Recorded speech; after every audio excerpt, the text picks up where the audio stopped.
नमस्ते जी। नमस्ते। ओहो, ऐसा मत कीजिए आप लोग।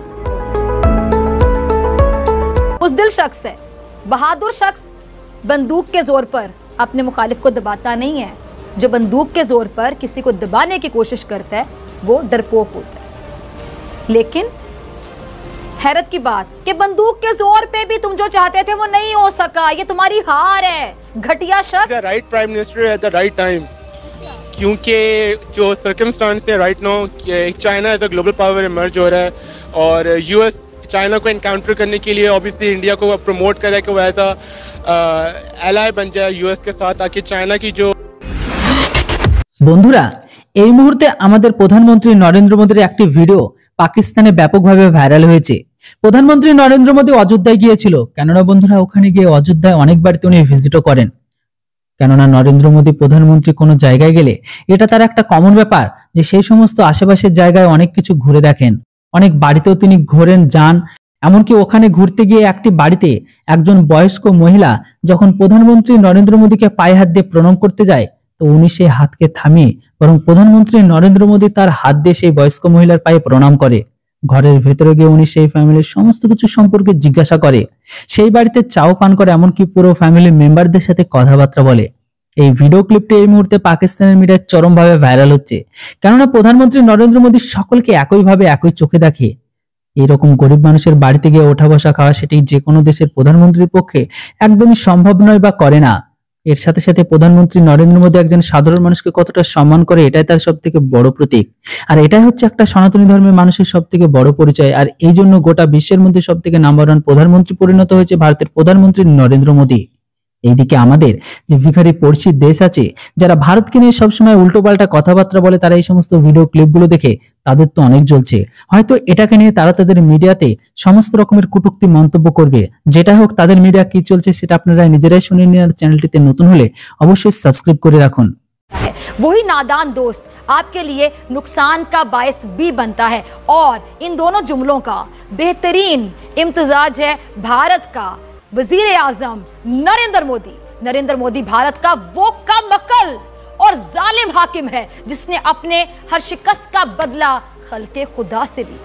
नाज़रीन, जालिम और जाबिर जो हाकिम है, जालिम और जाबिर हाकिमों को अल्लाह ताला ज़ाहिरी तौर पर बहुत ताकतवर बनाता है। उनके पास दुनिया की हर चीज़ होती है, तख्त होता है, दौलत होती है, बेहतरीन ग़िज़ा वो खाते हैं, लोगों पर हुकूमत करते हैं, इक़्तिदार के मज़े लूटते हैं, इसके साथ साथ जुल्म व जबर करते हैं और आखिर में उनकी यही ताकत और दौलत उनकी बर्बादी का सामान बनती है। यकीन जानिए। और एक ऐसा हुक्मरान जो ताकत, नफरत और जुल्म के नशे में धुत होता है, वो सबसे ज्यादा अपनी रियासत और अपनी अवाम के लिए खतरा बन जाता है।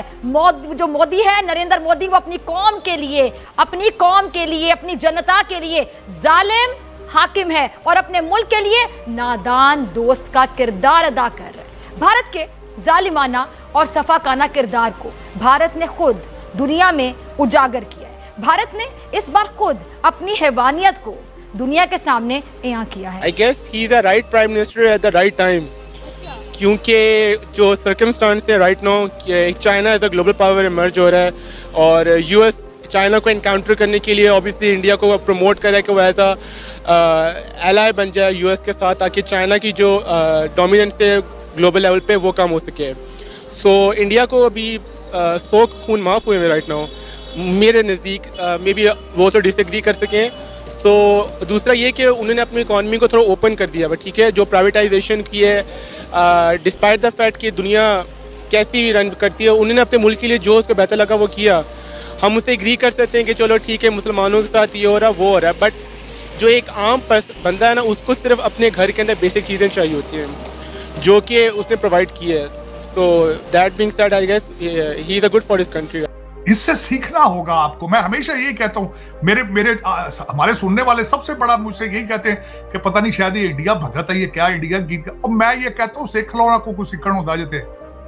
आपने अफगानिस्तान से भी सीखने की कोशिश की, आपने तालिबान के जश्न मनाए हैं, अगले मुंह ते चुक के मारी दे। उन्हें क्या परा करो, उन्हें क्या अपने मिसाइलों का नाम ही चेंज करो अपने। तो लेकिन ये कि आप सीखें कुछ उनसे, आप एक ऐसा मजहब है, दुख के साथ ये कहता हूं, जिसका पहला लफ्ज इकरा है और सबसे ज्यादा अनपढ़ आप हैं, सबसे ज्यादा जाहिल आप हैं। आपका हर मौलवी जाहिल है जो आपको सब रोजाना जुमे के खुतबे लीड करता है, आपकी मस्जिदों में सारा दिन सियासी तकरीरें करता है। पूछा जाए तो वो 2 लफ्ज ना उर्दू के जानता है ना इंग्लिश के जानता है। अरबी मुंशी फाजिल पढ़ के आ जाते हैं तो आलम सारे अरबी। डॉक्टर साहब ने PhD अरबी की थी। वो यार को खुदा दा खौफ करो, तुसी को बचो, कोई तरक्की वाले पासे जाओ। मैं आज I'm shocked कि चीमा साहब किसी के मुंह से अभी तक मैंने 2 लफ्ज नहीं सुने।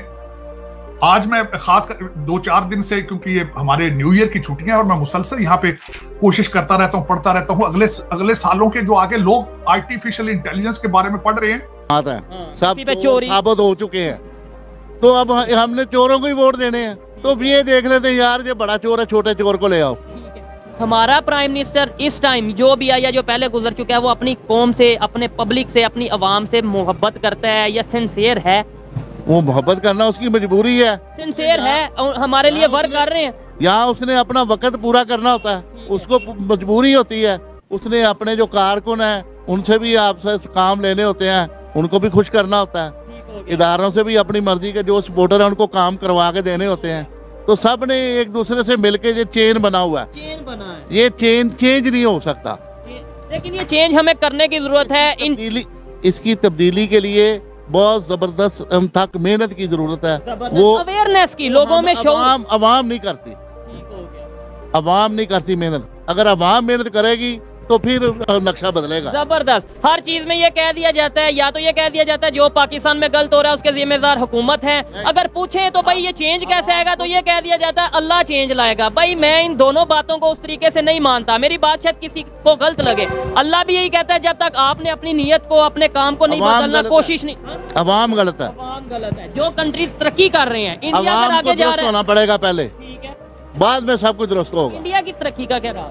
उनकी अवाम अपने मुल्क से मोहब्बत करती है। ये तो नहीं कि सिर्फ उनके लीडर अच्छे हैं तो इस वजह से। नहीं, लीडर उन अवाम की मर्जी मंशा के मुताबिक काम करते हैं, इसलिए वो अवाम के दिल जीत लेते हैं। अवाम कहती फिर दोबारा यही आए, अब की बार फिर मोदी सरकार उधर। What are the Pakistan's future? और ये इलेक्शन क्या है? उन्होंने कहा ये कोई अच्छा चॉइस है ही नहीं इलेक्शन में। पता है आपकी एस्टेब्लिशमेंट को, पता है आपके पाकिस्तानियों को, पता है कि पाकिस्तानियों के पास अब कोई चॉइस है ही नहीं है। और जिस तरीके से आज आपके सारे ये PTI के पहले तो सारे पेपर इन्होंने ले लिए, फिर अब सारे सबके सब रिजेक्ट कर दिए इन्होंने। ये क्या इलेक्शन है? इलेक्शन की क्रेडिबिलिटी कोई है? कोई इंटेग्रिटी ऑफ दिस इंस्टीट्यूशन रह गई है? आपका क्या ख्याल है? इंटरनेशनल मीडिया इन चीजों को नहीं देख रहा।